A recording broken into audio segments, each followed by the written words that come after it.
Chapter 24. Stalked, chased, threatened, poisoned, etc. He should have been shocked, but he wasn't. Not really. It was a sad fact of his existence as a squirrel that there was always someone, somewhere, who wanted him dead.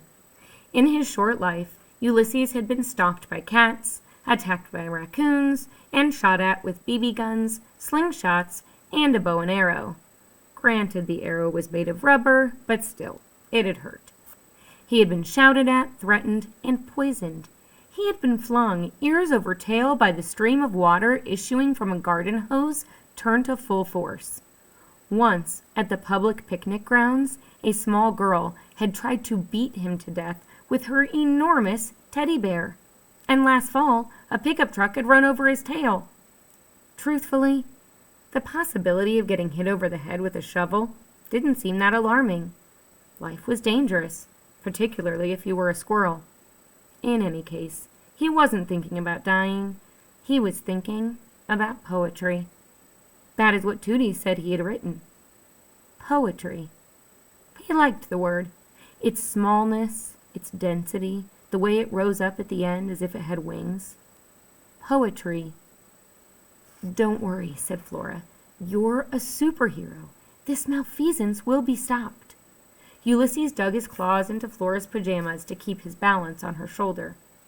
"Malfeasance," said Flora again. "Poetry," thought Ulysses. Chapter 25. Seal Blubber.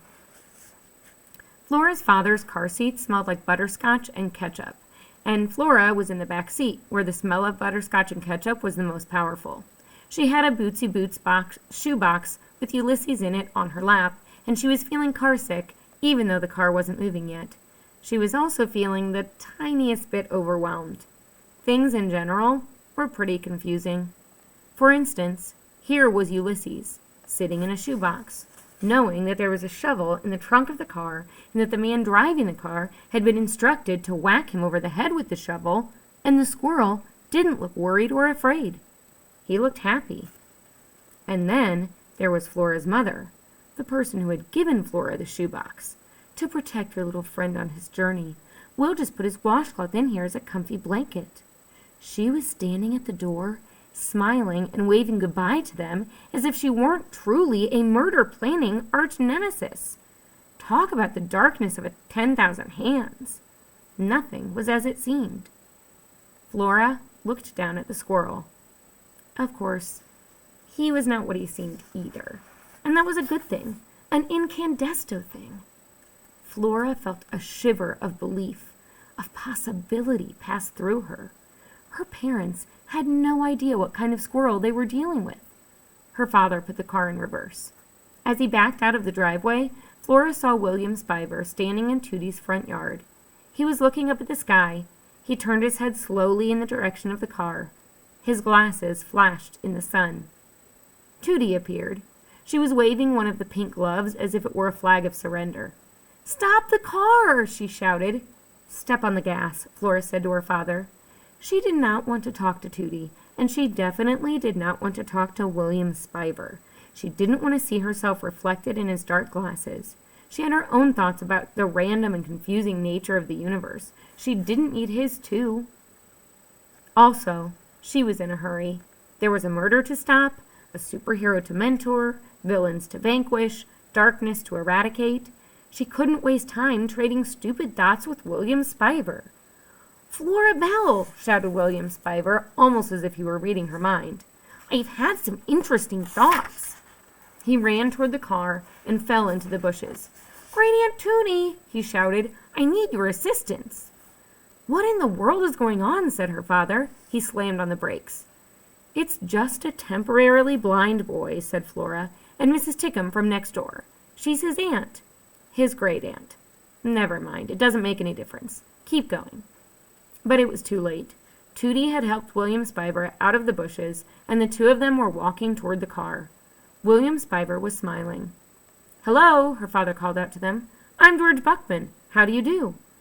Flora's father introduced himself to everyone all the time, even if the person was someone he had already met. It was an annoying and extremely persistent habit. "Hello, sir," said William Spiver. "I am William Spiver. I would like to speak to your daughter, Flora Bell." "I don't have time to talk to you right now, William Spiver," said Flora. "Great Aunt Tootie, can you assist me? Will you take me to Flora's side of the vehicle?" "Please excuse me while I escort this extremely disturbed and neurotic child to the other side of the car," said Tootie. "Certainly, certainly," said Flora's father, and then he said to absolutely no one, "George Buckman, how do you do?" Flora sighed. She looked down at Ulysses. Considering the human beings she was surrounded by, believing in a squirrel seemed like an increasingly reasonable plan of action. "I wanted to apologize," said William Spiver, who was now standing beside her window. "For what?" said Flora. "It wasn't the worst poetry I've ever heard." "Oh," said Flora. "Also, I'm sorry that I wouldn't take my glasses off when you asked me to." "Take them off now, then," said Flora. "I can't," said William Spiver. "They've been glued to my head by evil forces beyond my control." "You lie," said Flora. "Yes. No, I don't. I do. I'm engaging in hyperbole. It seems as if the glasses had been glued to my head." He lowered his voice. "Actually, I'm afraid that if I take my glasses off, the whole world will unravel." "That's stupid," said Flora. "There are bigger things to worry about." "For instance?"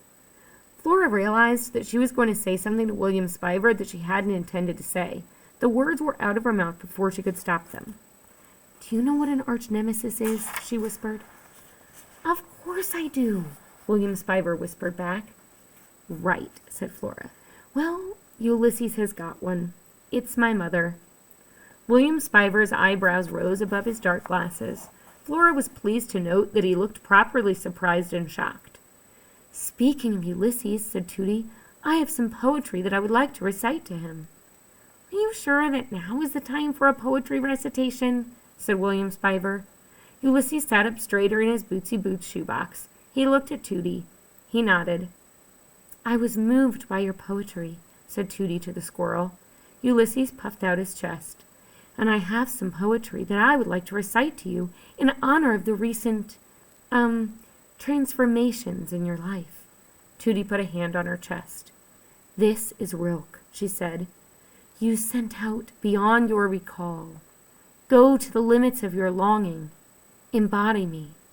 Flare up like flame, and make big shadows I can move in." Ulysses stared up at Tootie, his eyes bright. "Flare up like flame," said Flora's father from the front seat. "That is moving. Yes, that is quite lovely. Flaring up like flame. Thank you so much. We have to be on our way now." "But will you return?" said William Spiver. Flora looked up and saw William Spiver's words hanging in the air above him like a small tattered flag. "But will you return?" "I'm just spending the afternoon with my father, William Spiver," she said. "It's not like I'm heading off to the South Pole." Terrible Things That Can Happen to You had done an extensive piece on what to do if you were stranded at the South Pole. Their advice could be summed up in 3 simple words: eat seal blubber. It was astonishing, really, what people could live through.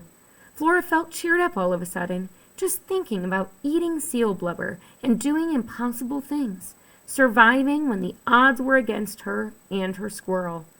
They would figure out a way to outwit the arch nemesis.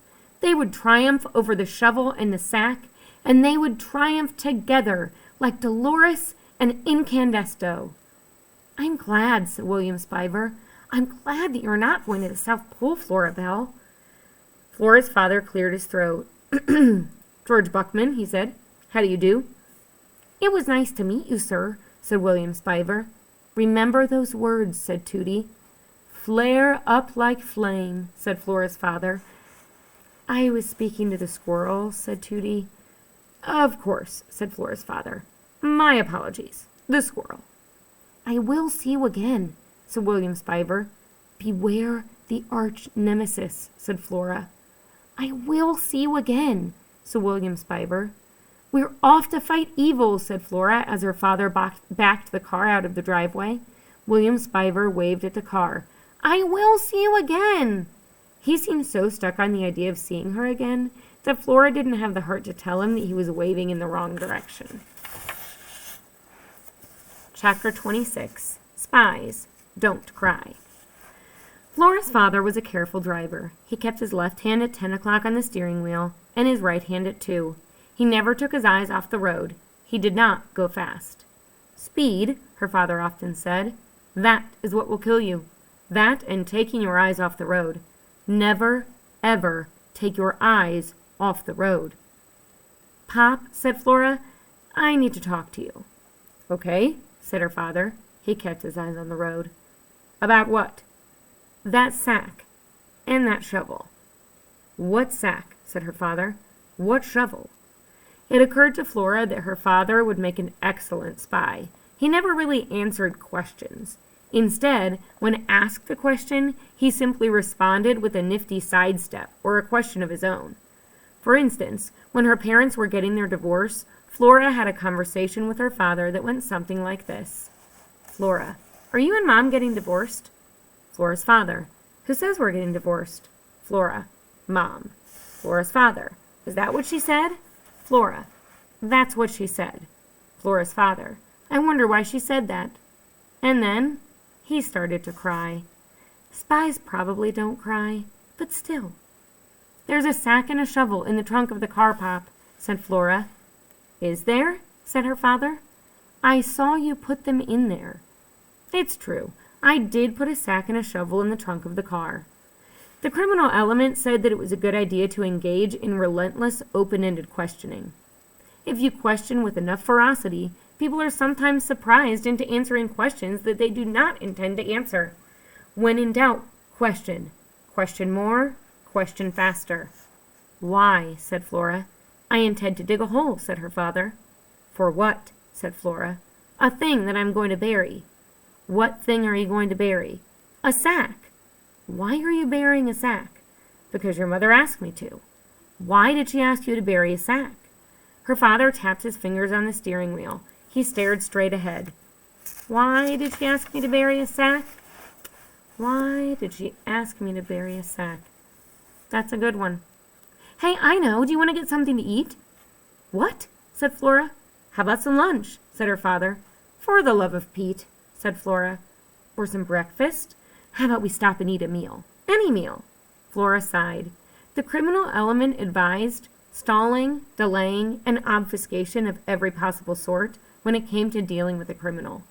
Her father wasn't a criminal, not exactly, but he had been enlisted in the service of villainy. Basically, he was in cahoots with an arch nemesis. So, maybe it would be good to stall, to delay the inevitable showdown by going into a restaurant. Besides, the squirrel was hungry, and he would need to be strong for the battle ahead. Okay, said Flora. Okay, sure. Let's eat.